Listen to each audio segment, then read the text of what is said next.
No. Namaste and welcome to today's webinar, Introduction to Vedic Chanting. We have Sri Aswaji with us today, who's going to lead us and explain some high-level stuff. There is so much to Vedic chanting. We know there is a lot. So this is just an introduction. And the practice of Sanatana Dharma, right, encompasses two vital dimensions, Jnana Yoga, knowledge, and Karma, Ganda, the application. Right. So with Veda mantra chanting acting as a bridge between them, between the knowledge and the application, Veda mantra chanting acts as that in-between bridge. Adi Shankarya emphasized the importance of accurate chanting and understanding the mantras.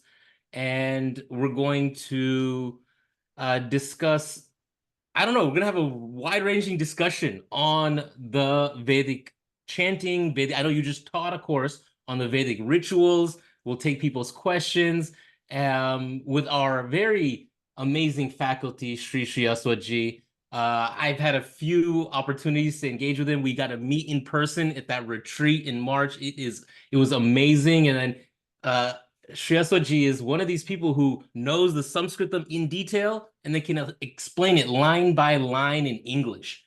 Take the time at the right time to explain why we're doing what we're doing. He himself is retired now, but he was an analyst from the Franklin County Board of Development and Disabilities in Ohio. He's got an academic background in physics, mathematics, law, and computer science.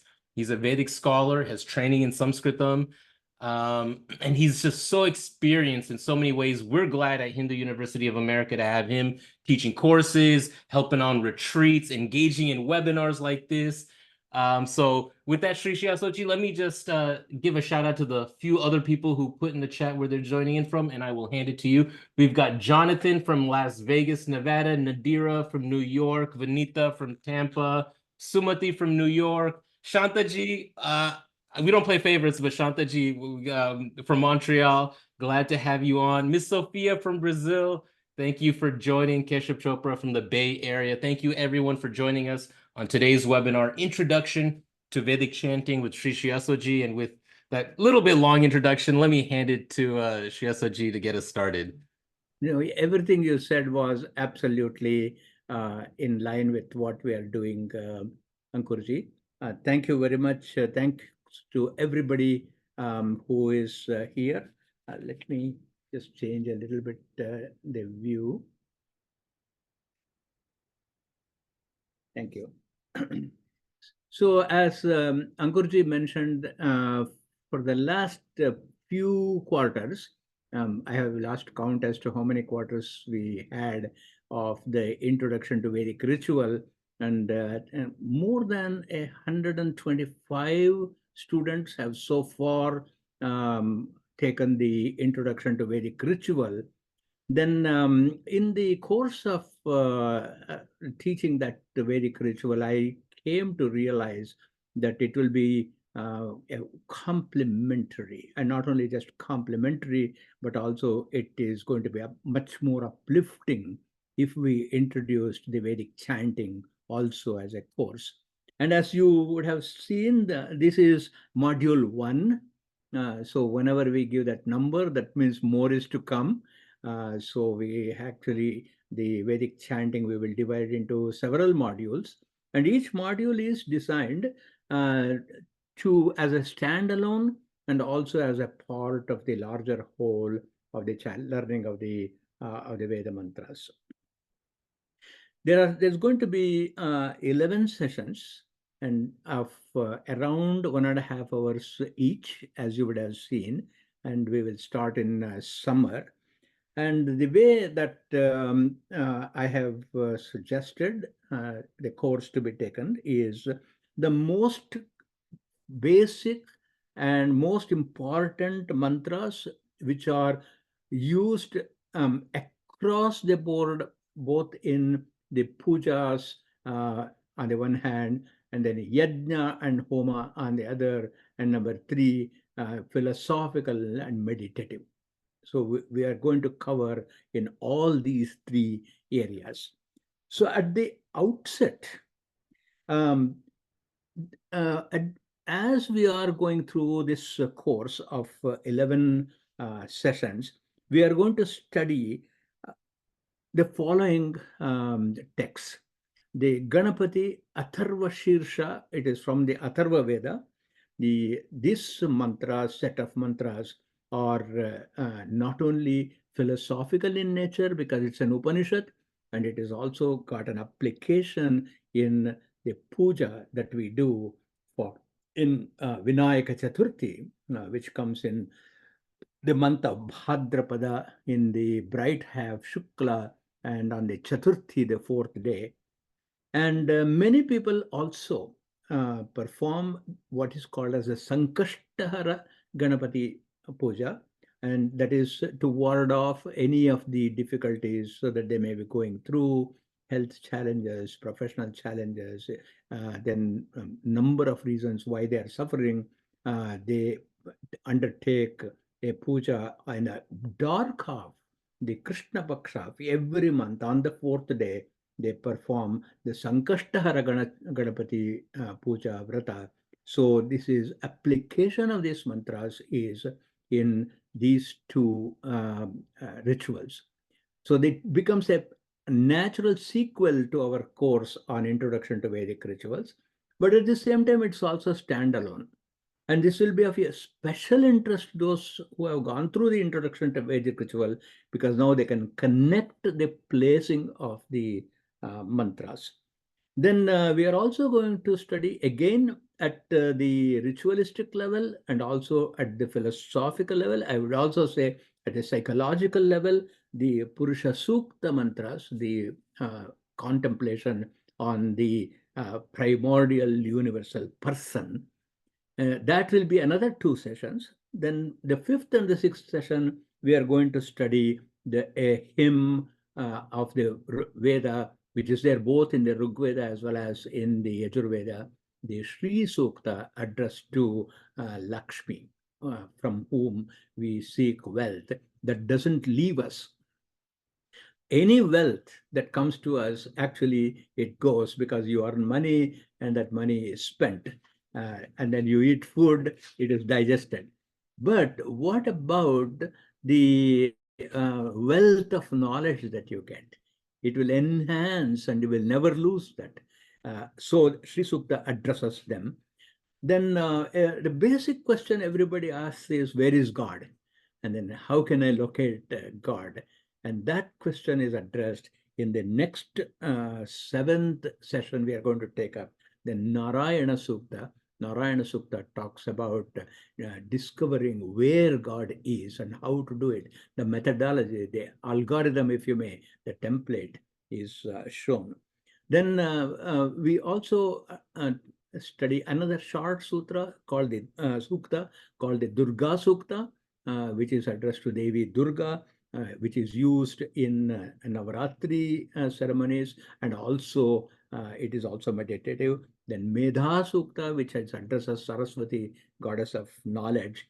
And every puja, every ritual is accompanied by Mantra Pushpa. And interestingly, in the last session, I will be introducing the Vedic national anthem. In fact, every nation has a national anthem, but the Vedas have given us a universal national anthem that addresses that we are citizens of the entire creation. And we'll also introduce the first mantras of all the 4 Vedas called Chaturveda Parayana. So this is the structure of the course that we will be taking up. And then, of course, depending on how well the course is interesting and how many of you actually would join and enjoy, we will also create more modules. And incidentally, as Ankurji mentioned, I am in the process of moving to Orlando permanently because my daughter is there, and then I'm going to join her. So I sold my house in Columbus, and then I have been wiping tears of all my friends here, having lived here for 34 years and taught. So I'll be moving to Orlando. I will be more physically accessible to the university. And then we will also plan, depending on the demand, physical retreats, so that those of you who take this course can come to Orlando, to our campus, and we can have chanting sessions, we can have study sessions, and I can also demonstrate to you how they're actually applied in the ritual. So we can also all do together, use the ritual, and then that way it is going to be a laboratory setting of learning the Veda. So before I talk more about the philosophical aspect, Ankurji, if you or our audience have any questions, so that I don't have there's not going to be a monologue, so we'll. Yeah, no, that was great. That overview and getting into those details, some of that background. Let me just drop in the chat. Here's some details about that chakra immersion retreat. You're one of the faculty who will be, like you said, in person in Orlando at our campus, teaching and in person. You're also teaching this other course. I have this poll up right now, webinar attendance. If you haven't clicked yet, we have about 60 people with us today so far. 44 of you have actually already filled out the poll. If you don't see it, click the minimize and maximize. A few first-time webinar attendees, a lot of regulars, and we have quite a few students as well. I'm sure some of your previous students, Shreyasaji, are in attendance now for this.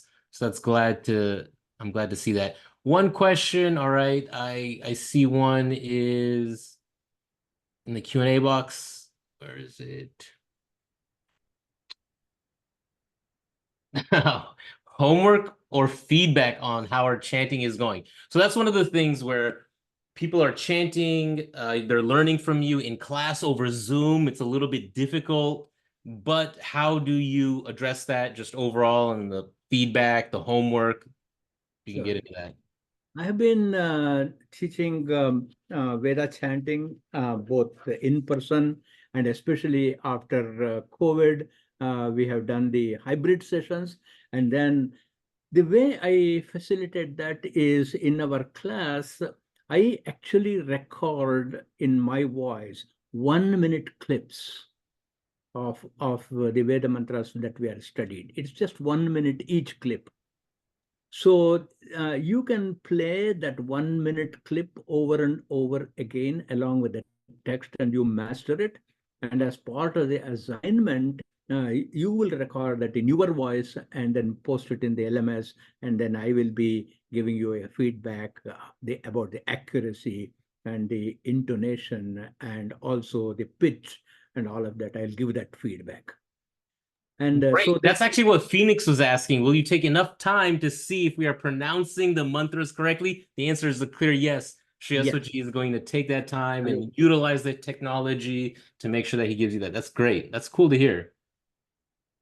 So the whole goal is empowering all the students to be able to chant.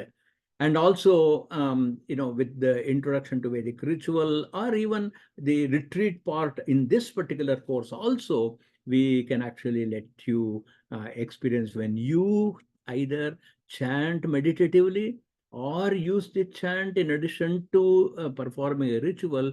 There is going to be an extraordinary experience of contemplation and then an upliftment and also a sense of achievement that you have actually mastered the Veda mantras, which is seems to be only a few people are actually specializing. So here it actually democratizes the learning of the Veda mantras. Then I would like to also, overall, however number of modules that we are able to present, ultimately, the following principles are demonstrated and contemplated. Number one, you will first-hand discover that the world is a knowable entity. Through the knowable entity called the world, you will be able to discover the substratum which is hidden. And that substratum is actually what we call as Ishvara. There is a beautiful Veda mantra we are going to study in the next module. Sarvohesha Rudrastasmai Rudraya Namo Astu. Everything is God. And that discovery it will happen when you learn these mantras along with the meaning. Incidentally, word by word, and the purport at the psychological, philosophical, meditative level, we are going to study the meaning of the mantras. So number one, we will ourselves discover by the study of these mantras the unity behind the entire creation and the cause of the creation. What is the cause? And secondly, we will understand that the world is indeed a very orderly, and then it has been depending on the cosmic law called the Rita. So that is the second thing you will discover for yourself firsthand with the study and chanting of these mantras. And then number three, we talk about birth and rebirth. And then these mantras actually contemplate on what is birth and what is rebirth. And that depth also the mantras reveal to us. And then we will also see that each birth is determined by how we conduct ourselves. And that at the immediate level, tomorrow I will be born a slightly better person. And then if you extrapolate that, so during the lifetime, how a person progresses both spiritually and also ethically, and that also we can project that there can be a rebirth to a better place. Then the sixth point that we are going to study is that the human condition, which we think as miserable, but the human condition is providing an opportunity for us to get rid of that misery. And by discovering the devatas behind these mantras who actually modify the mind from inside. And then we also discover the goal of our existence, which is called the Atma Siddhi. Atma Siddhi is actually owning up that I am an immortal individual. And the techniques of approaching this is also introduced, whether you call it as devotion, bhakti, call it as knowledge, jnana, call it as vairagya, which is detachment, or call it as yoga. All of these things are actually given to us in very, very accessible terms. And the beauty of it is that all of these are set to a lovely poetry. In fact, all mantras are extraordinary poetry. So it will be a very, very rich experience to first learn the chanting of the mantras, then know the context of the mantras and where and how we can apply, whether we are doing a ritual or we are meditating. So that is the 7, 8 important discoveries that we are going to make in the course of our study.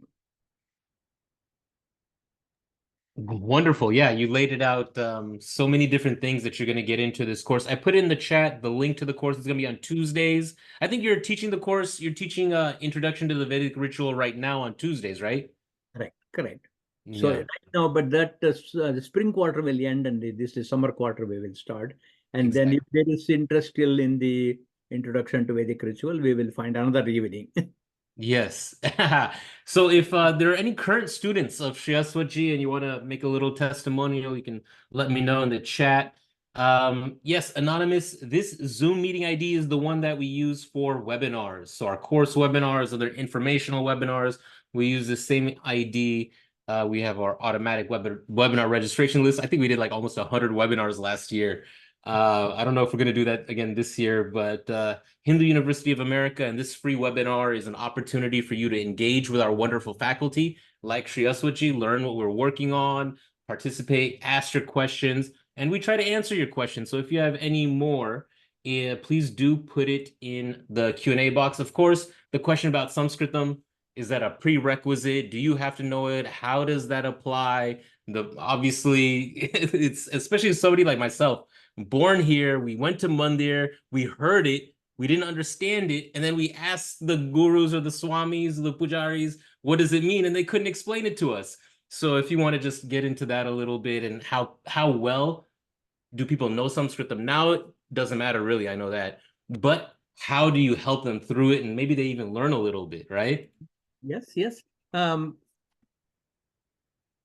As you see, we are learning the chanting. So our sages actually introduced this methodology by observing the human nature of how we learn. So take, for example, a child, your child. How did your child learn the language? At age 2 or so, we did not introduce the alphabet. I mean, we could not introduce the alphabet by just talking, by just conversing. That's how we learned all our, whatever our mother tongue, whether it is English or any of the Indian languages, any tongue for that matter. We also have somebody from Brazil, probably it is Spanish. And so you can see, how did you learn your native tongue? Veda mantras, and its meaning is similar. That's why we just teach you to speak the language. And after speaking the language, then what happens? You will start wondering what does this mean? What is the meaning of? Suppose you say Sahasra Shirsha Purushaha. That is the first mantra of the Purusha Sukta. What does it mean? Then I will actually parse that by saying this Sahasra actually means 1,000, but please don't misunderstand. It is 999 plus 1. Actually, Sahasra means infinite. So we use a term Sahasra, 1,000, Shata, 100, Dasha, 10, to signify the infinite number of manifestations of God in the microcosm. So one word which you have learned is actually going to give us a wider knowledge of Sanskrit without actually sitting and then struggling through grammar. In fact, we completely bypass grammar when we study the Veda mantras. We bypass grammar when we learn a language in childhood. And grammar can come later. And that, actually, I will also be talking on very significant mantras, the etymology of the words. I'll give one instance. Take, for example, Ganapati. So as soon as we say Ganapati, at the gross level, most of the people think, oh, here is a pot-bellied person with an elephant head. Then, where can we see that kind of a creature? It's impossible. So why did they then create this? It is only to drive home to our point, the unity of all life. The elephant representing the entire animal kingdom, and the torso of a human body representing the human, and both of them become divine. That's why we call Ganapati as divine. So this is how at the physical level we understand. What about at the philosophical level? Gana means variety, many things. That's why counting is called Gana. A computer in Sanskrit is called Ganaka Yantra, that which counts. So counts, that means there is a variety. Pati means Lord, owner, who brings all of these things together. So you will also see the etymologies of the words. For example, Ganapati, as I mentioned, or suppose you say Durga, Ga means to go. When you prefix with Dur, difficult to go. One who takes you on a path which is difficult to go easily is Durga. So now you already know two words, and then you will be able to use them. So without your effort, Sanskrit also will be known. However, if you know the Sanskrit alphabet, it is a great advantage. The reason is I have gone to great trouble in creating English texts with diacritical marks, but those things are not accepted universally. Some people say it has to be written this way, some say it has to be written that way. So in transliteration, we may lose a little bit of effectiveness. Any of the native Indian languages, with the exception of Tamil, because Tamil has less number of characters than other Indian languages such as Hindi or Marathi or Kannada or Telugu, even Bengali. So therefore, my suggestion is, if you know your any of the Indian languages, we can provide texts in multiple languages, and then Sanskrit alphabet, at least if you know, the speed with which you will learn will be faster. But this is Shruti. Shruti means what is learned by hearing. So please keep your ears really open when you take this. Observe every nuance of the words that is spoken. For example, if you want to sing a film song, how much care you will take to exactly get those arias of the original singing. Same if you do, it will help. And this 1 minute clips, I have been teaching Veda for 50 years now. So I have had students of all capabilities. And then I have found this 1 minute clip listening. So say you got about 20 minutes of drive to your work. You play that 1 minute clip, 20 times you would have heard and chanted. So how can you not be a perfect chanter? And then you are also learning the meaning, which means you will be also contemplating as you are actually driving. Jnatva Shivam Shantimatyantameti. Let us say there is a mantra. Jnatva Shivam, having known Shiva, Shantim, peace, Atyantam, which never ends, a person attains. By knowing Shiva, you will get lasting peace. So every time you chant the mantra, Jnatva Shivam Shantim Atyantameti, you will also be contemplating, by knowing Shiva, I get lasting peace. So you can see, you learn the chanting, and at the same time, you also internalize the essence of the mantra. So that is about Sanskrit. And so much more, right? How you teach, how you learn the Sanskritam, the writing, the script, but then you also touched on the song, right? The musical aspect of it. There's layers to it. Miss Sophia from Brazil, she's just pointing out it's Portuguese in Brazil, but whatever. Her question is more on the musical memory part of it, right? What is the difference? How does that apply? If you want to elaborate more on that. And then Phoenix is asking, are you going to be teaching the Meda Suktam? Right? Yes, yes. The Meda Suktam is scheduled for the 9th session. It is there already. The syllabus is formed. The 9th week, we are going to have the Meda Suktam. And I think Phoenix is in our introduction to Vedic chanting class. And so we'll be actually touching upon the Shanti mantras. And we have 2 more classes left. I will also introduce the Shanti mantras from each one of the Vedas. Yeah. Actually, we also have Indira Ji, who's one of your students. If you can, Indira Ji wrote a nice little paragraph, but I'll give them the chance to unmute and say it directly if you can right now. Indira Ji? Okay. Well, I can unmute read what Indira Ji wrote. Indira Ji is taking the Intro to Vedic Ritual class with Guruji. His depth of knowledge, balanced with his unique, accessible teaching approach, deep Vedanta concepts, plus short Purana stories, makes the classes accessible even for a Vedanta novice like me. Such a wonderful opportunity for us to learn from Guruji, right? So very well said. Thank you, Indira Ji, for that little testimony. Any other students, if you raise your hand in the participant window, I can potentially give you a chance. I've got, who is this with their hand up? Professor Haragopal. Is that on purpose? You have a question? I'll give you a quick chance. I see. Oh, Mohan Ramaswamy, you took the course also. I know where you're at. You're on your phone, though. Let me see if I can find you real quick. 230 talk. All right, a couple people.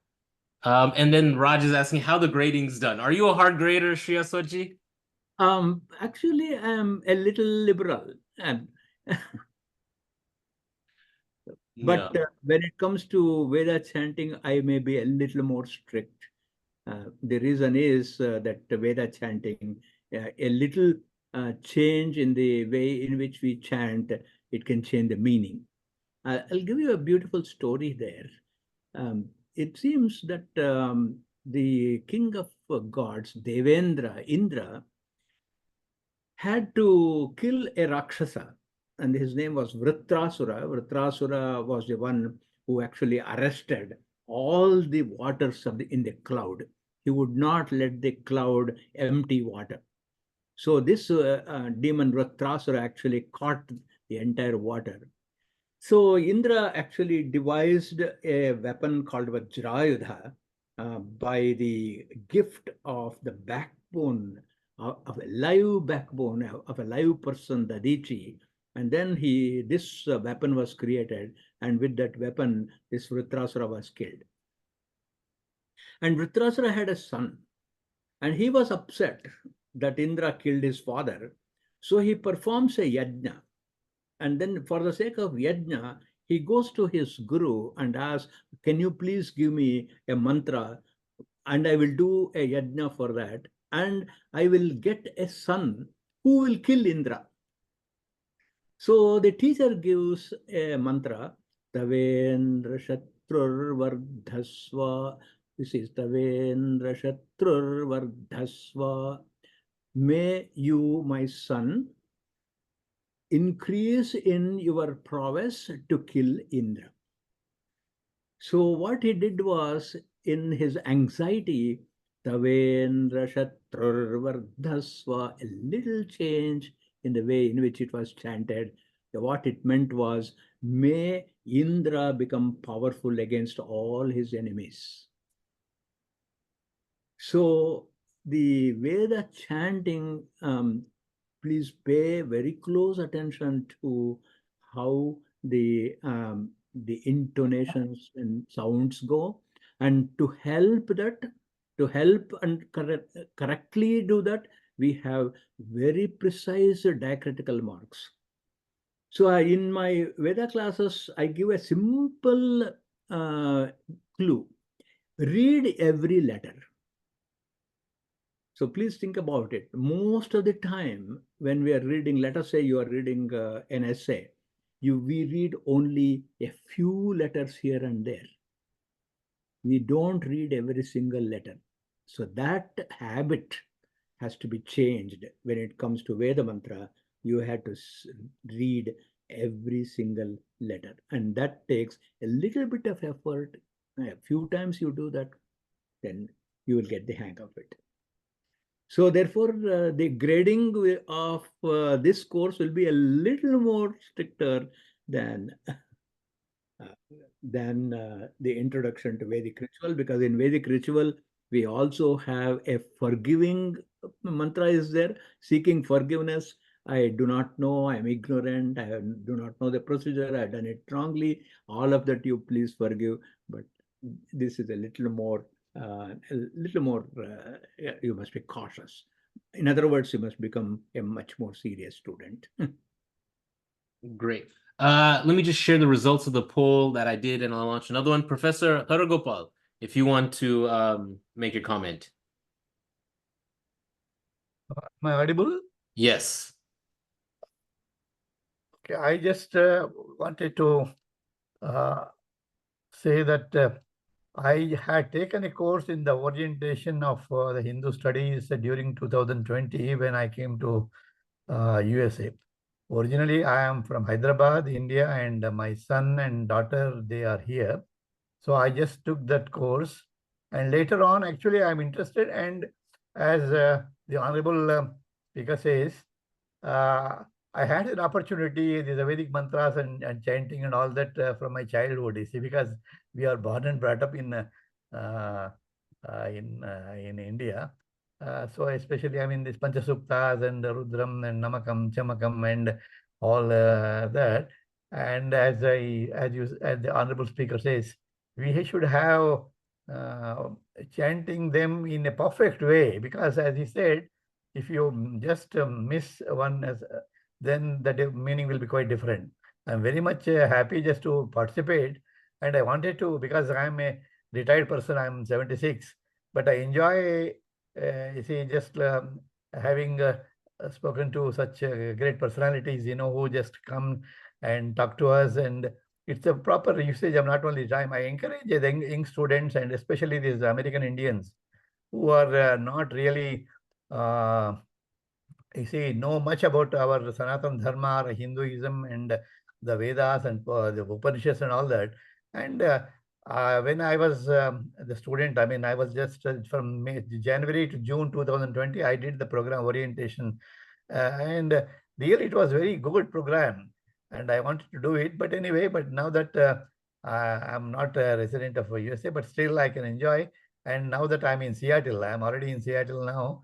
So I just take this opportunity so that, I can just spread it. And when I'm here or even India or elsewhere, I just tell them that this is the university in USA, which is catering to our Sanatana Dharma, Now, I was told by then that there is only one university in USA, which is the Hindu university. Whereas the other universities, there are very many. But now I take this privilege because I did not take much of your time, but I had an opportunity to move around the world as an educator, as a teacher. And I was teaching in Africa for about 9 years. And then I went to Bhutan, training the teachers. Then went to Brunei Darussalam in Southeast Asia. And then I came to USA. I was teaching in Raleigh, Durham, and J1 visa for the faculty. And then I went back to Papua New Guinea, and even in India, I'm from Hyderabad and higher education department. I my subject is mathematics, but I'm interested in maths education. I did my M.Ed and research programs and law, and I'm practicing law in the university in the High Court of Telangana now. But anyway, now that I just wanted to retire, and I wanted to speak. There are about 60 people now attending this program. But I take this opportunity just to ask a question to you. You see, whether after completion of the course, do you give a certificate or sort of thing, a diploma or a sort of hard copy? Do you? Yes, yes. For individual courses, we do provide certificates, but we also have a certificate program in Hindu studies. This course, the both Vedic, I think all the courses Sri Aswaji teaches are part of the certificate program in Hindu studies.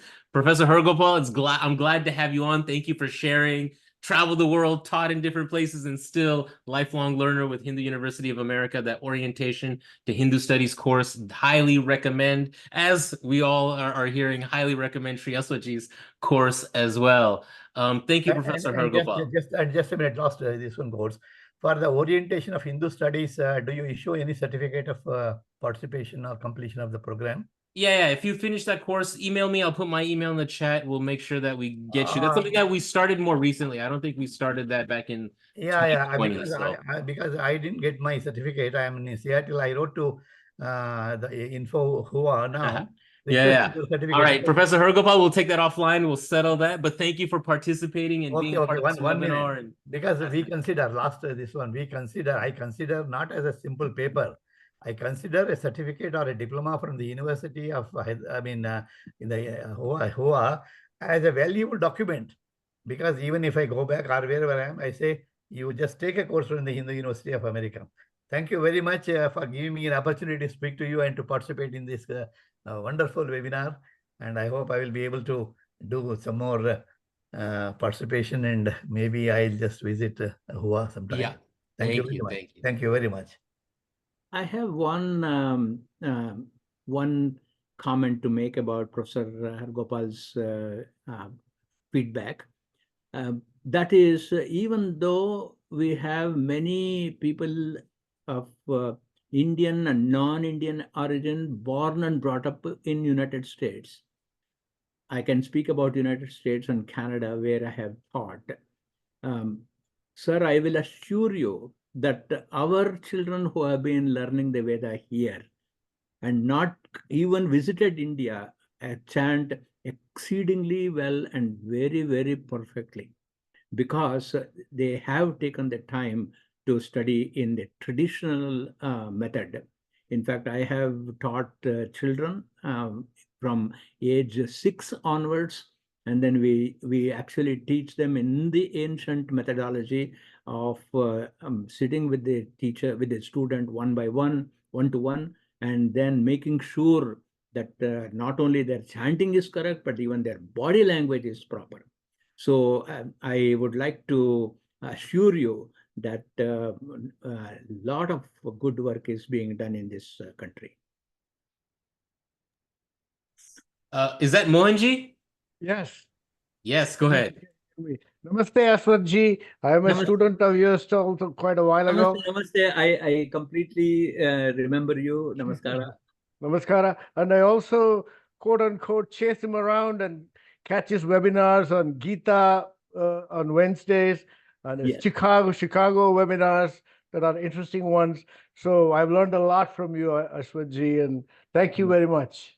Thank you. Namaste. Important part of my life. Yeah. Thank you. Namaskara. So Mohanji is referring to a monthly lecture that I'm giving for the Hindu Temple of Greater Chicago. At the moment, right now, I'm talking on the Bhagavan Adi Shankaracharya. In Adi Shankaracharya here, I have created a kind of a drama that one of the contemporary American reporters who does interview, and Ankurji, you can relate to this right away, who interviews several speakers. Then she goes to, in the night, she goes to bed and she sleeps off. In her dream, she transports herself to the time of Adi Shankaracharya, meets Adi Shankaracharya, and then he questions him. And then, so that way, she, like for a simple example is where in the last lecture I said, and everybody is speculating about your date of birth. Some people say you were born in 500 BC, some people say 700 AD. Why don't you write your autobiography? So Adi Shankara replies by saying, I was thinking of writing my autobiography. But then what happened, one day in Kashi, after taking bath, I was going to the Vishwanath Mandir, and on my way, there was this person lying. And then I asked him to move. And he said, what are you asking me to move? Is this body made up of food which is actually inert you're asking to move, which cannot move? Or are you asking the Brahman, Atman, which is all-pervading? What are you asking to move?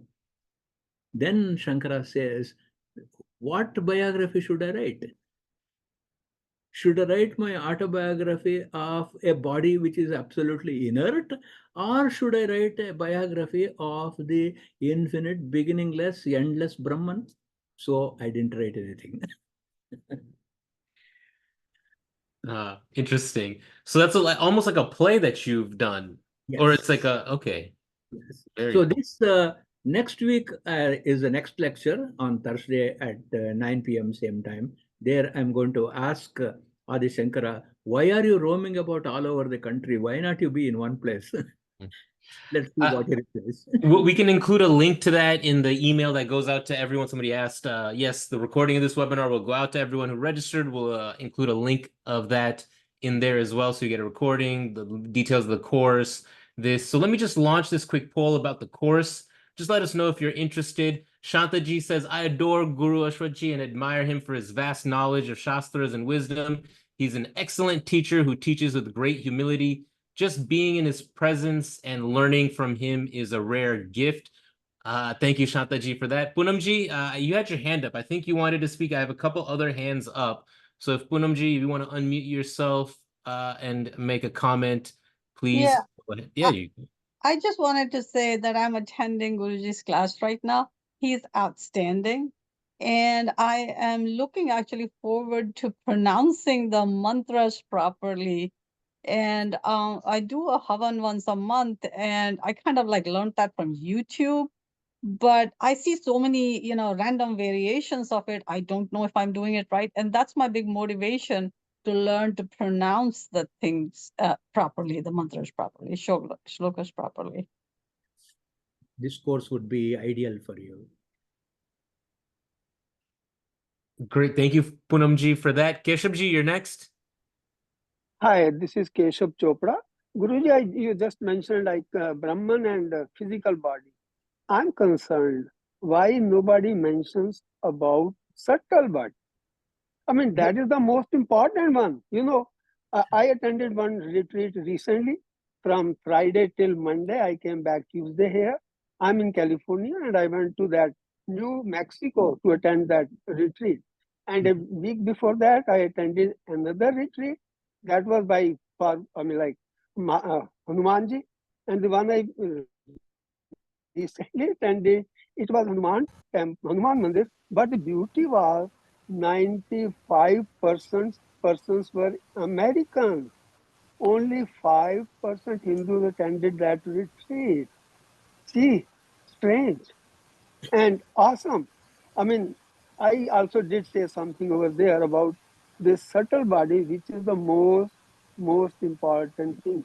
Evolution in the world, we take rebirth because of subtle body, not causal body. Our physical body is ash, ashtray. People smoke, ash.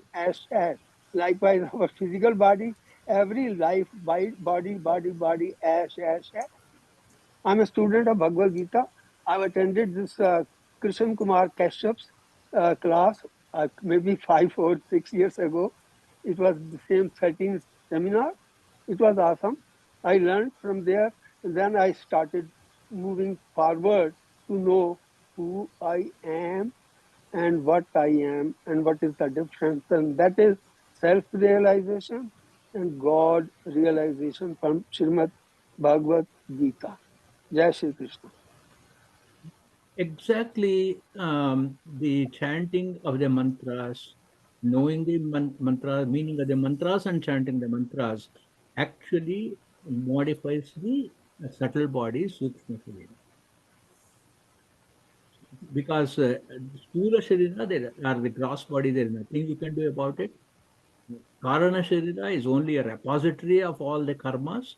The real samskara or the real modification that takes place is in the subtle body, the Sukshma Sharira, and Veda mantras, and then the Upanishad study, Bhagavad Gita study addresses Sukshma Sharira.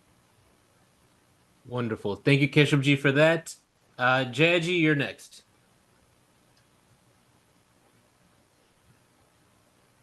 Namaste, Jayaji. Hello, Yes, we can hear you. Jaya. Jaya, yes, Jayaji. Thank you. I'm a yoga teacher of 35 years in the United States, which of course is very limited and awkward and terrible in terms of being a very fitness located end product. I have avoided, because of that, to get into mantra and chanting. So I would like to enhance my own life with chanting and mantra. So I will continue teaching, but I feel very uncomfortable in the world of United States of bringing in chanting and mantra. So I would love to be guided into a very welcoming, able way to bring this into. I'm a teacher. I'm not an instructor. I've been teaching for 35 years. I am into Ayurveda. I am into Bhagavad Gita. I'm into all of the philosophy. So I would love to bring chanting and mantra into my life and then be able to guide others in a solid practice, in able to bring them quality and the essence of what mantra and chanting is all about. Internally in the Veda mantras, actually that process is also embedded. For example, in the Narayana Upanishad, Yes. they introduced the mantra Om Namo Narayanaya. So that is one of the mantras given for repetition called japa. Yes. So you in Yoga Sutra also, you have the sutra which says Tadjapaha Tadartha Bhavanam. Yes. That when you do japa, you become that. So in the Narayana Upanishad also, we have by saying Om iti, you start with Om. Nama Yes. iti Yes. Nama iti paschat. Then after that you utter Nama.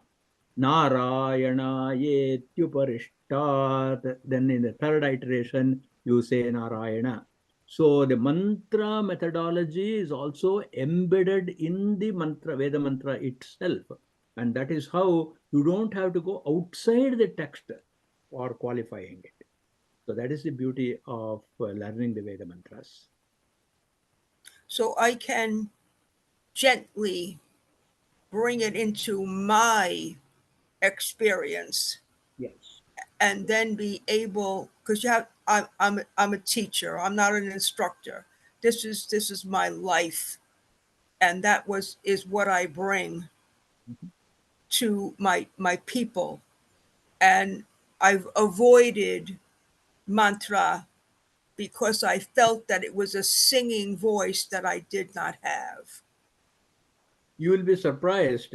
The beauty of the Veda mantra is it has got only 3 notes, which means that any voice will be able to chant well. So it is a matter of, for me, to practice Exactly. personally, Yes. and then be able to bring that essence to my students, to my people. And to your own spirit. Thank you. Nice. I appreciate your answer. Namaste. Namaste. Thank you, Jayaji, for that and joining. And I'll drop in the chat one more time. Details of the course starting Tuesday, July 16th, 9 p.m. Eastern. I know the time zone thing is what we're working around. It is what it is. This is what it is. And Thank you. we'll go forward with that. Phoenix has a nice little testimonial as well. I'm currently on the phone, so they can't comment personally, but they just wanted to say and take this opportunity. They're currently taking Introduction to Vedas with Guruji. It has been an enlightening experience. Guruji's profound knowledge and deep understanding of the Vedas are truly inspiring.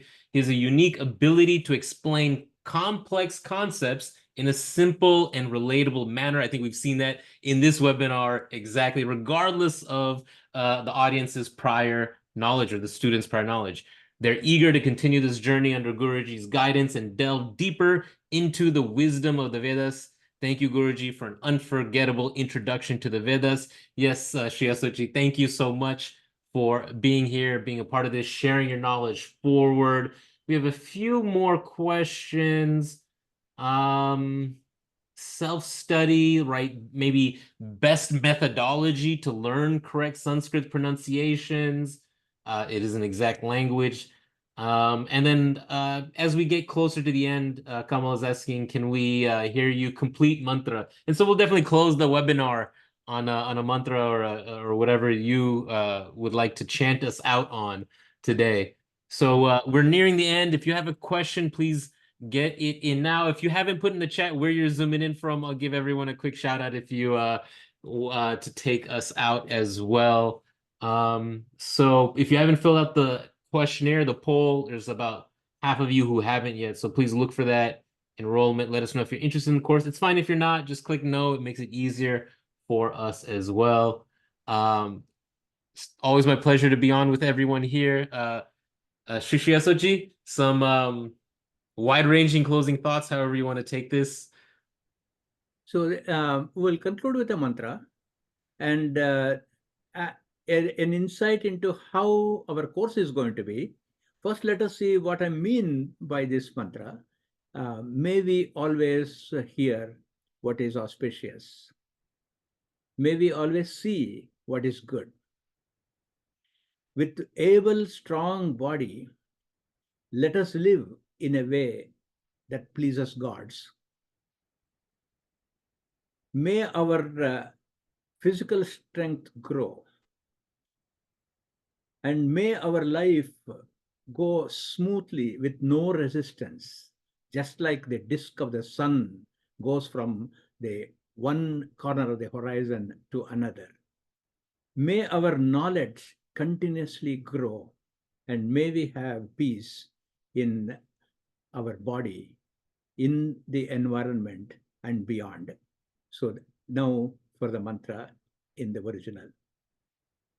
Om Bhadram Karnebhiः Shrunuyama Devah Bhadram Pashyemakshabhiryajatraः Sthirairangaistustuvagam sastanubhih Vyashema Devahitam Yadayuhu Swasti na Indro Vruddhashravah Swasti na Pusha Vishvavedah Swasti nastarkshyo Arishtanemihi Swasti no Bruhaspatir Dadhatu Om Shanti Shanti Shanti Harihi Om Shri Gurubhyo Namaha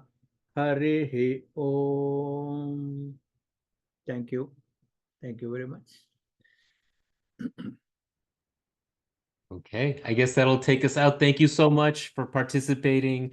Shri Asoji from Ohio today, in Orlando. Jayaji from Lakeland, Florida. I'm in North Hollywood. Please join Hindu University of America online or in person in Florida for that retreat that Shri Asoji is going to be a part of at the end of June.